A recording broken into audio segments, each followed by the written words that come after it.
Hello दोस्तों, कैसे हैं आप सभी। तो यार आज जो मैं वीडियो लेकर आया हूं, आपको सभी को दिख रहा होगा ऊपर की पेपर आउट। अब पेपर आउट का मतलब क्या है समझना कि पूरी, अगर मैं बात करूं, पूरी इंडस्ट्री जो है वो किसी पेपर का एनालिसिस नहीं करवा रही, क्योंकि आरआरबी ने साफ मना कर दिया है। क्योंकि होता क्या है कि आपको सब पता है कि यार इतने सारे मल्टीपल शिफ्ट में पेपर है कि आपको पता है कि अगर मैं बात करूं एसएससी के अंदर 2 शिफ्ट या 3 शिफ्ट में पेपर होते हैं, तो भी एसएससी के अंदर क्वेश्चन रिपीट हो जाते हैं। यहां पर अगर हम बात करें, यहां पर तो मल्टीपल शिफ्ट हमारे पास में है, जहां पर बहुत सारे पेपर बनाना पॉसिबल नहीं है ना। कभी ऐसा पॉसिबल नहीं होगा कि आपके पास में जो है वो हर पेपर जो है नया तरीके से फॉर्म हो जाए और हर पेपर के अंदर नया क्वेश्चन बना दिया जाए। ऐसा कभी प्रैक्टिकली पॉसिबल नहीं होगा, क्योंकि एनसीईआरटी का सिलेबस तो है छोटा ही है।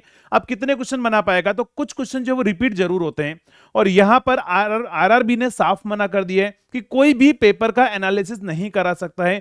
फिर भी कुछ इंस्टीट्यूट सिर्फ ओनली व्यूज के लिए, अगर हम बात करें सिर्फ व्यूज के लिए, कुछ इंस्टीट्यूट जो हैं वो क्या कर रहे हैं, अभी भी पेपर का डिस्कशन करने के लिए आ गए हैं। और मुझे इसलिए वीडियो बनाना पड़ा, क्योंकि इससे पता है क्या होगा कि जो भी फर्स्ट शिफ्ट में पेपर देकर आए हैं, मैं बात करूंगा इसमें गलती आपकी भी है। जो पेपर देकर आए हैं और क्वेश्चन बता रहे हैं, पता है आपकी गलती क्या है कि अगर मान लो आप क्वेश्चन बताओगे तो क्या होगा, आपके पास में अगली शिफ्ट वालों को तो पता लग जाएगा क्वेश्चन कौन टॉपिक में से आ रहे हैं, वो उन पर्टिकुलर टॉपिक को पढ़कर जाएंगे। ठीक है, अगर हो सकता है कि लास्ट शिफ्ट तक जब पहुंचेंगे तो आपको पता है कि लास्ट शिफ्ट तो, लास्ट शिफ्ट वालों को तो लगभग पता होगा कि पेपर पूरा कहां से आने वाला है।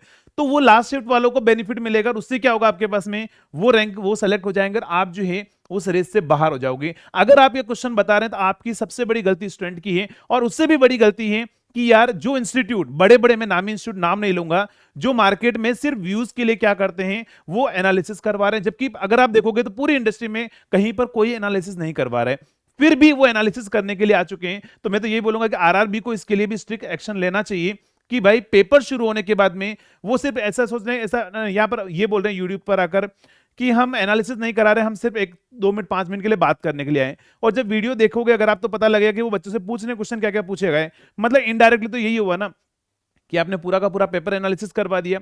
और इससे जो फर्स्ट शिफ्ट में जो पेपर देकर आए हैं, जो स्टूडेंट इतने दिन से मेहनत कर रहे हैं, उन सभी को तो उसका नुकसान हो गया और वो रेस से ही बाहर हो गए। तो ये आप सभी लोगों के साथ में बहुत बड़ा धोखा जो है वो कर रहे हैं। कुछ इंस्टीट्यूट जो है वो इस तरह का धोखा आपके साथ में कर रहे हैं। आप सभी को उनको बायकॉट करना चाहिए। क्यों? क्योंकि अगर ये कंपटीशन है तो यार उन लोगों को जो है एनालिसिस नहीं कराना चाहिए। उनको ये अपने ऊपर भरोसा रखना चाहिए कि यार हमने जो कंटेंट दिया है स्टूडेंट को, द बेस्ट कंटेंट दिया है और स्टूडेंट हमारे सारे हमारे लिए इक्वल हैं और सभी जो है वो बस अपना पेपर देकर आइए, हमारी तरफ से जो है आप क्या है, फ्री हैं, हमने आपको फ्री कर दिया है। हाँ, सारे पेपर हो जाने के बाद में आप एनालिसिस करवाइए, फिर कोई दिक्कत नहीं है। क्यों? क्योंकि उसके बाद में किसी का पेपर नहीं है। लेकिन अगर आप सिर्फ व्यूज के लिए आ जाते हैं कि चलो ठीक है पहला पेपर होगा, क्राउड हमें देखने के लिए आएगा, इससे हमारा व्यूज बढ़ेंगे, तो बेटा जो मैं बताता हूं, आप भी सभी समझदार हैं। अगर मान लो आप एक पेपर में, अगर मान लो आपका लास्ट में आप सोचोगे सर हमें तो बेनिफिट मिल रहा है, मान लो भगवान न करे अगला सीबीडी 2 का जो है वो आपकी पहली शिफ्ट आ गई और बाद में जो है जो पहली शिफ्ट में उनकी बाद में शिफ्ट आ गई, तो फिर आपको लगेगा कि यार ये गलत हो रहा है। ठीक है, मुझे पता है आप में से बहुत सारे स्टूडेंट बोलेंगे सर, यहां पर वीडियो में कमेंट भी करेंगे कि सर हमें तो फायदा हो रहा है, क्या दिक्कत है। तो मैं आपको यही बोल रहा हूं कि अगर आप ऐसा सोच रहे हैं तो हो सकता है कि सीबीटी 2, क्योंकि अभी ये फाइनल सिलेक्शन नहीं है, फाइनल सिलेक्शन सीबीटी 2 के बाद में होगा, तो हो सकता है कि फाइनल सिलेक्शन के लिए आपका जो शिफ्ट है वो पहली आ गई और दूसरों की शिफ्ट अगर लास्ट में आई ना, तो फिर आप भी यही बात बोलोगे कि सर हमारे साथ में ये जो है ये पक्षपात किया जा रहा है, हमारे साथ में ये बहुत बुरा हो रहा है। और यही इंस्टीट्यूट जो है वो कर रहे हैं और बड़े बड़े इंस्टीट्यूट है, नामी इंस्टीट्यूट है, जो मार्केट में जो है, अगर मैं बात करूं छोटे बड़े नहीं है, वो एनालिसिस करा रहे हैं। उनको तो थोड़ा समझना चाहिए। बट क्या है कि सभी को क्या करना है, बस अपना कोर्स बेचना है। कोर्स बेचने के लिए आ गए हैं कि भाई ठीक है हमारे पास में वीडियो व्यूज बढ़ेंगे, कोर्स हमारा बिक जाएगा। कोर्स बेचने से नहीं होता है। बच्चों को आप क्वालिटी कंटेंट दीजिए ना, आप क्वालिटी पर तो ध्यान नहीं देते हैं। फिर यहां पर आकर सिर्फ क्या करेंगे, एनालिसिस करवा देंगे, व्यूज आप ले लेंगे। बच्चों को क्वालिटी कंटेंट प्रोवाइड कराइए और उनको ऐसा तैयार कीजिए कि उनको बोलिए कि यार अब जो है हम मिलेंगे सारे पेपर होने के बाद में, फिर हम बात कीजिए। फिर आप मार्केट में कितना ही बोलिए कि यार ठीक है देखो हमारा पढ़ाया हुआ आया, तो that is well and good, है ना। लेकिन बीच पेपर में अगर ऐसे एनालिसिस करवा रहे हैं, तो ये जो है जिन स्टूडेंट का पेपर हो चुका है, मैं यही बोलूंगा उनके लिए जो है ये बहुत बड़ा धोखा किया जा रहा है। और आप सभी को भी ऐसे इंस्टीट्यूट को बायकॉट करना चाहिए, ताकि जो है फ्यूचर में उनको पता रहे कि यार स्टूडेंट जो है वो हमारे लिए सभी समान है, चाहे वो फर्स्ट शिफ्ट में पेपर देने के लिए जा रहा हो या लास्ट शिफ्ट में पेपर देने के लिए जा रहा हो, सारे हमारे लिए इक्वल हैं और सभी को इक्वल तरीके से ट्रीट करना चाहिए। यहां पर आप फर्स्ट शिफ्ट वाले स्टूडेंट को जो है लास्ट वालों को आप एडवांटेज दे रहे हैं, फर्स्ट वालों का बुरा हो जा रहा है इससे, तो ऐसा नहीं करना चाहिए। तो ये वीडियो बनाने का यही मोटो था कि अगर ऐसे एनालिसिस होते हैं तो अगर मैं बात करूंगा स्टार्टिंग लास्ट वाले के लिए तो पेपर ही आउट हो चुका है अगर हम बात करें, क्योंकि लास्ट शिफ्ट वालों को तो लगभग ये पता लग जाएगा कि क्वेश्चन कहां से आने वाला है।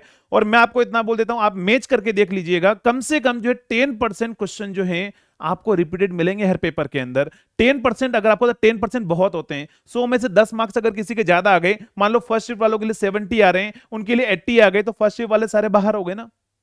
ठीक है, तो इस तरह की चीजें जो अगर आपके साथ में चल रही है, आपके साथ हो रहा है, तो आप सभी को भी इसके लिए अवेयर रहना है। और जितने स्टूडेंट पेपर देकर आ रहे हैं, मैं आपको यही बोलूंगा कि आपको पेपर नहीं बताना है। अगर आप पेपर बताते हैं तो ये ध्यान रखना, आप सभी के फ्यूचर के साथ में आप खुद भी खिलवाड़ कर रहे हैं। बाकी लोग तो कर ही रहे हैं, लेकिन आप खुद भी आपके फ्यूचर के साथ में खिलवाड़ कर रहे हैं। पूरे साल भर जो आपने मेहनत की है, सिर्फ ये लास्ट दिन में आप पेपर बताकर जो है अपनी मेहनत पर पानी फेर देंगे।